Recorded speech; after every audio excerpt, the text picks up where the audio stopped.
అత్యుత్తమర్యాం కులే లక్ష్యంగా నారాయణ.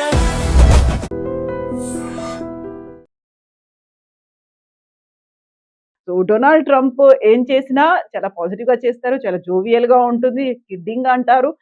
ఓవరాల్‌గా ఆయన ట్రంప్ 2028 అంటే దాని వెనకాల ఉన్నటువంటి అర్థం ఏంటి సార్ అసలు? ఆయనకి ఎప్పటి నుంచో ఉంది థర్డ్ టర్మ్ కూడా కావాలి నాకని చెప్పేసి. కానీ హ్మ్. యూఎస్ కాన్స్టిట్యూషన్‌లో రెండేసారి ఒక ప్రెసిడెంట్‌ని విక్టోరియస్ ప్రెసిడెంట్ అంటే గెలిచిన యాహ్! ఆయనకి ప్రెసిడెంట్ కావచ్చు. మీరు పోటీ 3, 4 సార్లు చేయొచ్చు. కానీ గెలిచిన తర్వాత ప్రెసిడెంట్ 2 టర్మ్సే ఉంటుంది. అది మార్చలేము. హ్మ్.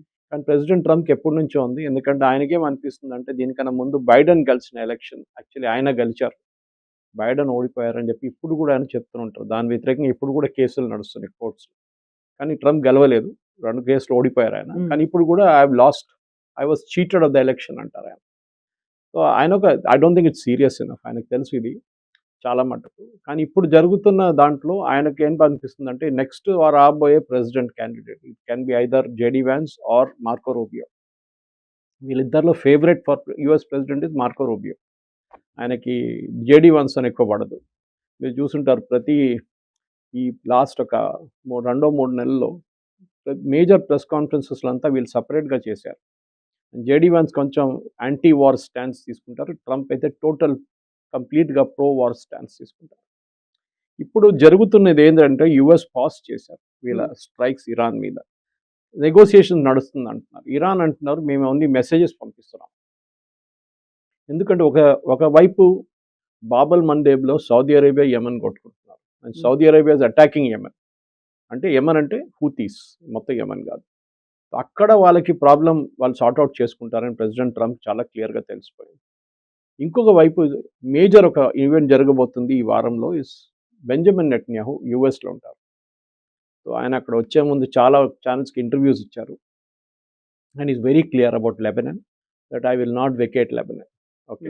లెబనీస్ ఫోర్సెస్ కావాలంటే వచ్చి మా దగ్గర నిలబడొచ్చు, మా ఏరియాలో ఉండొచ్చు, కానీ మేము లెబనాన్ వెకేట్ చేయమని చెప్పి. ప్రెసిడెంట్ నెటన్యాహు అక్కడ రావడం అనేది యూఎస్‌లో ఈ జంక్షన్‌లో చాలా ఇంపార్టెంట్. నిన్ననే జార్డన్ మీద చేసిన ఒక మిసైల్ అటాక్‌ని అడ్డుకున్నారు ఇజ్రాయెల్. యాక్చువల్లీ ఇజ్రాయెల్ వైపు కాదు, కానీ జార్డన్ ఇజ్రాయెల్ బార్డర్ దగ్గర 2 మిసైల్స్ ఇరాన్ వైపు నుంచి వచ్చాయి అని వాళ్ళు చెప్తున్నారు. కానీ అది ఇంకా ఇన్వెస్టిగేషన్‌లో ఉంది. అది ఇరాన్ ఫైర్ చేశారా లేకుంటే వైపు నుంచి Iran proxies like Hezbollah fire చేశారని చెప్పి. ఇప్పుడు అందరూ అడుగుతున్నారంటే ప్రెసిడెంట్ ట్రంప్ ఇది ఎందుకు ఆపారు? అదొక పెద్ద ప్రశ్నగా మారిపోయింది. అమెరికన్ సోర్సెస్ ఏమంటున్నారంటే కొంతమంది ఛానల్స్‌లో దట్ అమెరికా దగ్గర ఆయుధాలు అయిపోయినాయి. They have stock pile of arms is over. వాళ్ళు కొత్త ఆర్మ్స్ కోసం వెయిట్ చేస్తున్నారు. కొత్త రీప్లేస్మెంట్ ఆఫ్ ఎయిర్‌క్రాఫ్ట్ కోసం వెయిట్ చేస్తున్నారు. కొత్త F-16 యూఎస్ యూరోప్‌లో పడుంది కొన్ని, సౌదీ అరేబియాలో కొన్ని పడుంది. ఇదన్నీ వాళ్ళు తీసుకొచ్చి ఒకటే చోట్ల పెట్టుకొని 2 చోట్ల పెట్టుకొని అక్కడి నుంచి వాళ్ళు అటాక్ చేయడానికి ట్రై చేస్తున్నారు. దీని నడుమ ఇట్లా కవిత గారు మీరు చూసుంటారు, మొన్న ఇంకొక చాలా క్యూరియస్ ఇన్సిడెంట్ జరిగింది. యుక్రెయిన్ ఒక షిప్ మీద దాడి చేశారు Iran. Okay. And Iran ship మీద యుక్రెయిన్ దాడి చేశారు. 2 వైపు నుంచి జరిగిందని చెప్తున్నారు. ఎవరు ఫస్ట్ స్టార్ట్ చేశారో తెలియదు. ఇరాన్ వార్నింగ్ ఇచ్చారు ఇప్పుడు యుక్రెయిన్‌కి, మీరు దీన్ని తప్పుకోకపోతే మీ మీద మేము దాడి చేస్తాం. దానికి కారణాలు ఉన్నాయి. ఇరాన్ యూజ్ చేస్తున్న షహీద్ డ్రోన్స్ మాస్ ప్రొడ్యూస్ చేసి యుద్ధం మొదలయ్యే ముందు, అంటే లాస్ట్ జూలై తర్వాత టిల్ ఫిబ్రవరి 28 రష్యాకి చాలా హ్యూజ్ క్వాంటిటీస్‌లో పంపించారు ఇరాన్ షహీద్ డ్రోన్స్.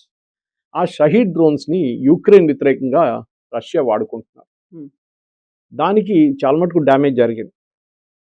సో ఇప్పుడు ఇరాన్ కోపం ఏంటంటే, ఒకటి మీరు మా ఆయుధాలని పంపించడానికి అనుమతించట్లేదు ఒకటి. రెండోది మీరు ఆయుధాలు యూజ్ చేసి రష్యా మీద దాడి చేస్తున్నారు, రష్యా మమ్మల్ని సహాయం చేస్తున్నారు అని చెప్పేసి. So Iran and Russia become unlikely కాదు లైక్లీ అలై. అండ్ ఇప్పుడు యుక్రెయిన్ మీద కొడితే అది నేటో ఏం చేస్తారు? అదొక పెద్ద ప్రశ్న రాబోతుంది. ఎందుకంటే నేటో నేషన్ కాదు యుక్రెయిన్. బట్ స్టిల్ యుక్రెయిన్ మీద దాడి చేస్తే జర్మనీ కానీ, ఫ్రాన్స్ కానీ, యూకే కానీ ఏం చేస్తారని పెద్ద ప్రశ్న రాబోతుంది. అక్కడ మన ఇప్పుడు వార్ సిచ్యువేషన్ గల్ఫ్ నుంచి మారి యుక్రెయిన్ వైపు వెళ్ళింది. అక్కడేమో యుక్రెయిన్ రష్యా వైపు నుంచి వస్తున్న షహీద్ డ్రోన్స్ కానీ మిసైల్స్ని అడ్డుకోవడానికి ట్రై చేస్తున్నారు. రష్యన్ డిఫెన్స్ మినిస్టర్ని జెలెన్స్కీ సాక్ చేశారు. కొత్త డిఫెన్స్ మినిస్టర్ వచ్చారు.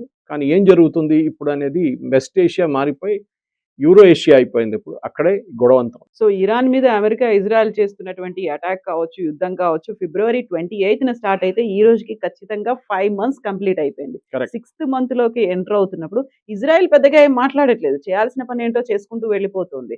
ఇరాన్ మాత్రం అదే టార్గెట్‌గా అలాగే అదే పనిలో ఉంది. అమెరికానేమో అన్ని చోట్ల తిరిగొస్తుంది. 360 డిగ్రీస్ అన్నట్టుగా ప్రతీదీ కవర్ చేస్తూ వస్తోంది. ఇండైరెక్ట్‌గా కావచ్చు, డైరెక్ట్‌గా కావచ్చు, హర్ముజ్ జలసంధి లేకపోతే ఇక్కడ ఉన్నటువంటి బాబెల్ మండెబ్.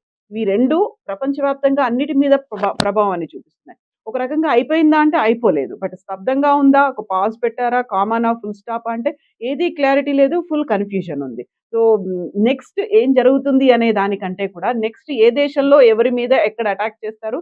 ట్రంప్ ఏమన్నా టారిఫ్‌లు కూడా పెడతారా అనేది. ఇన్ఫాక్ట్ ఈ వారం ట్రంప్ టారిఫ్ అయితే మనం అది చూడాల్సింది, చాలా ఇంట్రెస్టింగ్. ఎందుకంటే మనం మాట్లాడడం నాకు గుర్తులేదు, దాని గురించి 10% గురించి మాట్లాడాము. మాట్లాడాం. So 10% plus another 12.5%. రెండు ఇదున్నాయన్నమాట, లెవెల్స్ ఉన్నాయి. దాంట్లో 12.5 ఎవరి మీద ఉంటుందంటే, మీరు ఫోర్స్డ్ లేబర్ చేపిస్తున్నారని వాళ్ళ మీద 12.5 ఉంటుంది. హ్మ్. 10% ఏమో మీరు కొనుక్కుంటున్నారు వాళ్ళ దగ్గర నుంచి, వాళ్ళ మీద 10% ఉంటుంది. అంటే మీరు చైనా నుంచి కొనుక్కుంటున్నారు, చైనాలో చైల్డ్ లేబర్ ఉందని అనుకోండి, నాట్ దేర్ బట్ అజ్యూమింగ్, అంటే మీరు యు ఆర్ ఎట్ ఫాల్ట్. మీరు యూఎస్ నుంచి కొనండి, యూరోప్ నుంచి కొనండి, అక్కడ వాళ్ళ దగ్గర ఏం లేదు, సో వాళ్ళు అన్ని హ్యూమన్ రైట్స్ పాటిస్తారని చెప్పి అదొక నడుస్తుంది. అండ్ మంది 10 కాకుండా 4%కి ఏమైనా తగ్గించారా? ఆ న్యూస్ కూడా వచ్చింది. లేదు, 4 ఇప్పుడు కాదు. అది ఇప్పుడు ఏమైందంటే ప్రెసిడెంట్ ట్రంప్కి దీనికి కూడా ఒక లీగల్ ఛాలెంజ్ రాబోతుంది. అది ప్రెసిడెంట్ ట్రంప్ చాలా ఇది ఇస్తుందంటే section 301 of the trade act. 301 కింద వచ్చిన ఒక ఇన్వెస్టిగేషన్ చేయాల్సి వస్తుంది. వీళ్ళు ఇన్వెస్టిగేషన్ కరెక్ట్గా చేయలేదు. ఫర్ ఎగ్జాంపుల్ టర్కీ మీద అండ్ మలేషియా మీద వీరు కొంచెం 12.5 పెట్టారు. మలేషియా అంటున్నారు మా దగ్గర అట్లా ఏం చైల్డ్ లేబర్ లేదు, ఫోర్స్ లేబర్ లేదు, ఏం లేదు, మీరు ఎందుకు పెట్టారు మా మీద. వాళ్ళు ఏం చేస్తారంటే యూఎస్ కోర్ట్స్ ఛాలెంజ్ చేస్తారు. నాట్ మలేషియా డైరెక్ట్లీ, ఇంపోర్ట్ ఎవరు చేస్తారు వాళ్ళు ఛాలెంజ్ చేయబోతున్నారు. ప్రెసిడెంట్ ట్రంప్ ప్రాబ్లం ఏంటంటే ఈ 10% టారిఫ్ 12% టారిఫ్ కదా, ఆయనకి ఆయిల్ ప్రైసెస్ చాలా పెద్ద ప్రాబ్లం. ఇప్పుడు నిన్నటి నుంచి ఇవాళకి ఆయిల్ ప్రైస్ ఆల్మోస్ట్ $6 తగ్గింది after this pause in bombing. కానీ అది ఎన్ని రోజులు ఉంటుందో మనం చెప్పలేం.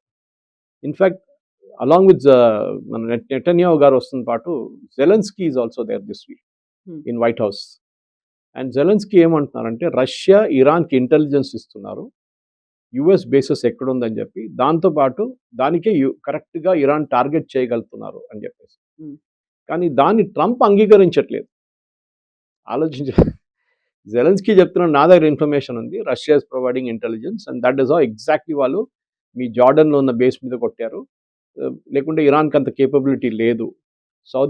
సౌదీ అరేబియాలో అప్పుడు యమన్ చేస్తున్న హుతీలు చేస్తున్న అటాక్ కూడా రష్యా ఇస్తున్న ఇంటెలిజెన్స్తో చేస్తున్నారని జెలెన్స్కీ ఆరోపిస్తున్నారు. జెలెన్స్కీకి ప్రాబ్లం ఏంటంటే ఇప్పుడు ఈ ఇరాన్తో యుద్ధం పెట్టుకుంటే ఆయనకి రెండు వైపుల నుంచి ప్రాబ్లం ఉండబోతుంది. ఒకవైపు నుంచి ఇరాన్ మిసైల్ కొట్టడం మొదలు పెడితే రష్యా వైపు కాన్సన్ట్రేట్ చేయలేకపోతారు ఆయన. అటునుంచి రష్యా కొడితే ఇద్దరు కోఆర్డినేట్ చేసి కొడితే జెలెన్స్కీ పని అయిపోతుంది.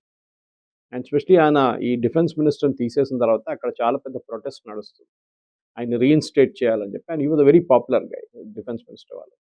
ఇప్పుడు అట్లాంటి సిచ్యువేషన్లో ఉన్నప్పుడు ఆయనకి యూరోప్ నుంచి సహాయం కూడా తగ్గింది కొంచెం మటుకు. అమెరికా ఏమో పేట్రియట్ మిసైల్స్ ఇవ్వట్లేదు, మీరు కావాలంటే తయారు చేసుకోండి, మాకే పేట్రియట్ మిసైల్స్ లేదు, మీకేమి ఇస్తామేమని చెప్పి ట్రంప్ చెప్తున్నారంట. సో అన్ని వైపుల నుంచి it's a mess right now. And president Trump దీని నడిమిట్లో కూర్చున్నారు. ఇప్పుడు మన వైట్ హౌస్ కరెస్పాండెన్స్ డిన్నర్లు కూడా అడ్రస్ చేస్తూ ఆయన చాలా మటుకు అక్కడ ఉన్న పబ్లికేషన్స్ వాళ్ళ మీద దాడి చేశారు, వాళ్ళ మీద లేనిపోయిన ఆరోపణలు అన్నీ చేశారు. న్యూయార్క్ టైమ్స్ కానీ సిఎన్ఎన్ కానీ వీళ్ళ మీద. మీకు గుర్తుంటుంది ఇదే వైట్ హౌస్ కరెస్పాండెన్స్ డిన్నర్ ఒక 2 నెలల ముందు జరగాలండి, 3 నెలలు. అక్కడ ఒక ఫైరింగ్ జరిగింది ఆ రోజు and then it was called off. President Trump position ఇప్పుడు ఏమైందంటే ఇట్ ఇస్ చాలా మటుకు మిడ్ టర్మ్ పోల్స్ చాలా దగ్గర వచ్చేసింది. ఇప్పుడు మనం చూస్తే గ్రేటెస్ట్ పోల్స్ చూస్తే కూడా రిపబ్లికన్స్ ఆర్ టోటలీ డౌన్. అది ఎప్పుడు అంతే, మీరు ఫ్రమ్ ప్రెసిడెంట్ రీగన్ టైం నుంచి తీసుకోండి, ప్రతి మిడ్ టర్మ్ పోల్స్లో ఏ పార్టీ రూలింగ్లో ఉన్నారో వాళ్ళు ఓడిపోతారు. ఇది ఇప్పుడు ఒక్కసారి ఎంతో జరిగింది, ఒకసారి I think it was somewhere in Biden's term అనుకుంటాను, అది ఒక మార్పు వచ్చింది అట్లా. కానీ otherwise it's totally against the government. ఈ మిడ్ టర్మ్ పోల్స్ ఓడిపోతే ప్రెసిడెంట్ ట్రంప్ నెక్స్ట్ 2 టర్మ్స్ ఏం చేయలేరు, అంటే నెక్స్ట్ 2 సంవత్సరాలు అయినా ఏం చేయలేరు. He will become a lame duck president.